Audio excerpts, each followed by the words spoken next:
3 ans et demi, Alix, déjà. Est-ce que tu penses que le coronavirus va t'apprendre des choses pour plus tard? C'est ça la question, on essaie d'y répondre.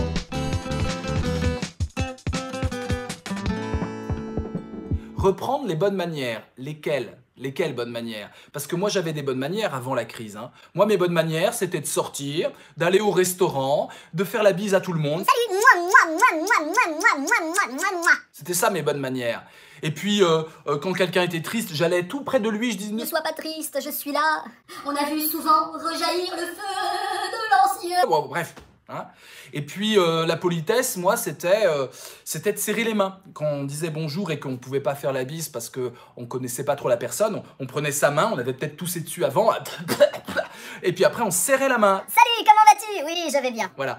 Est-ce que vraiment le virus va t'apprendre la politesse, Evan? C'est la question que je te pose. Ce que nous dit Théodore, écoutez bien, il nous dit en fait ça nous apprend du vocabulaire nouveau. Maintenant, on sait ce que ça veut dire être confiné. Evan est toujours dans ses leçons de bonne conduite et de politesse. Pas les coudes sur la table, etc. Ah d'accord, tu veux dire que tous les jours, tes parents te répètent qu'il faut pas mettre les coudes sur la table quand tu manges. Et pourquoi? Pourquoi il faut pas mettre les coudes sur la table quand on mange? Evan, me dis pas parce que papa me l'a dit. Ou ne me dis pas parce que maman me l'a dit. Parce que si tu réponds ça, Evan, tu ne fais pas de la philosophie.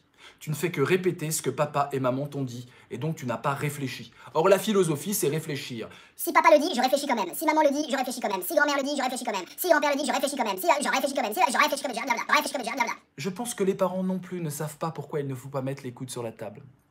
J'en suis quasiment sûr. C'est une question qu'on ne se pose pas. Nos parents nous disaient, ne mets pas tes coudes sur la table quand tu manges. Leurs parents leur disaient, ne mets pas tes coudes sur la table quand tu manges. Et leurs parents disaient, arrête de mettre tes coudes sur la table quand tu manges. Pourquoi ne pas mettre les coudes sur la table quand on mange? Pour ne pas faire basculer la table. Rémi, il est intelligent. Une table bancale. Ça veut dire que elle n'est pas droite. Ça fait boum, bim, boum, bim. Je mange ma soupe. Et tout d'un coup, quelqu'un pose ses coudes sur la table. Bloum. Et tout d'un coup, ma soupe... Voilà pourquoi il ne faut pas mettre ses coudes sur la table. La vraie raison de la politesse a toujours une origine pour la survie de l'espèce humaine. La survie, en tout cas, de mon apparence. Je me retrouve dégoulinant de soupe à cause d'un mal poli. Voilà pourquoi on a tiré une règle de politesse et on l'a généralisée. Même quand la table, elle est stable. La politesse, en fait, c'est assez bête. C'est-à-dire qu'on s'est dit, les êtres humains sont bêtes, ils vont toujours mettre leurs coudes sur la table. Alors des fois, les tables, elles sont stables. Ça veut dire qu'elle ne bouge pas, donc la soupe, t'as beau taper avec tes coudes, elle ne bouge pas en face. Et des fois, les tables sont instables. Alors on va faire une règle générale et on va dire que c'est la politesse et qu'il faut la respecter de toute éternité, de tout temps, sur des générations et des générations et des générations. Même quand il y a des tables qui sont stables, il ne faut pas mettre ses coudes sur la table. Mais il y a une autre raison. Est-ce que vous allez trouver l'autre raison? Parce que ça gêne les autres, car on perd de la place. Mila, bravo. Si je mets mes coudes sur la table, alors on peut les mettre comme ça, mais c'est rare. En général, quand on fait l'aviateur, d'accord? Imaginez, on mange tous, on est 5 autour d'une petite table, et tout le monde fait ça. Et bien quand je mange, je pousse avec mes coudes mes voisins. Donc quelqu'un qui mange sa soupe, il est là, et tout d'un coup on lui pousse le coude, ça fait... c'est pas cool. C'est pas cool parce que ça coule. On gêne les autres avec nos coudes. On dit cette phrase très célèbre, citation d'un grand philosophe.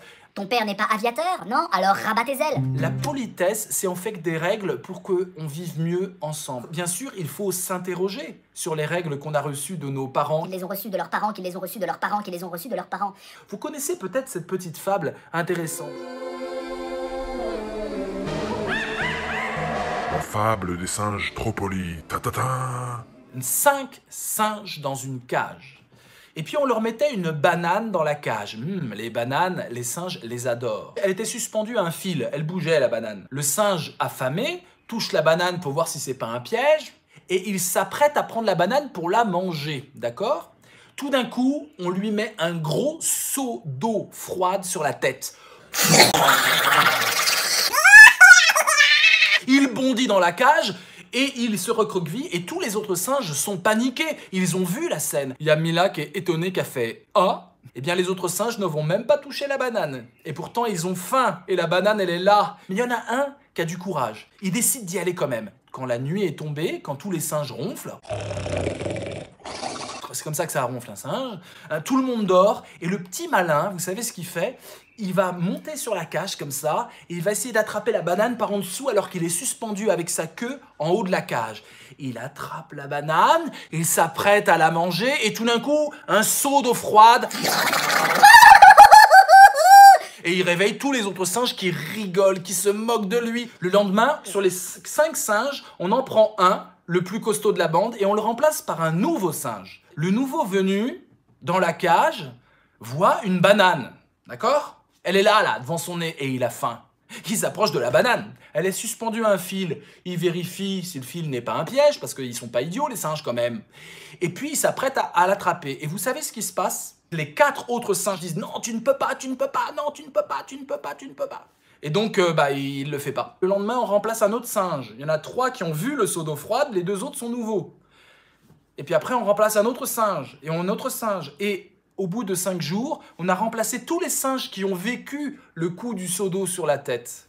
Et il ne reste que 5 singes qui n'ont jamais vécu, mais par contre, ils se sont fait gronder par les autres quand ils ont voulu attraper la banane. Et figurez-vous qu'ils préfèrent mourir de faim plutôt que de manger la banane, parce qu'on leur a appris une règle de politesse qui n'a jamais été réfléchie, qui n'a jamais été vérifiée. On leur a dit, il ne faut pas toucher la banane, sans leur expliquer pourquoi. Il faut toujours réfléchir, parce que je vous dis, le secret de cette histoire, c'est que le premier jour, il y avait le seau d'eau froide, la première nuit, il y avait le seau d'eau froide, et après, il n'y avait plus de seau d'eau froide. Ça veut dire que tous les singes qui sont là, qui s'interdisent de manger la banane, ils auraient très bien pu la manger. Vous recevez l'éducation des parents, mais ça ne veut pas dire qu'il ne faut pas réfléchir sur le pourquoi du comment. Et c'est ça la philosophie. Tu peux avoir ton propre jugement, tu peux réfléchir par toi-même. C'est ce qu'ont pas fait les singes dans la cage, qui 10 jours plus tard n'osent toujours pas toucher la banane, alors qu'ils ont faim et qu'il n'y a plus du tout de seau d'eau froide. Ils auraient dû remettre en question, faire des tests, quitte à se reprendre un peu d'eau.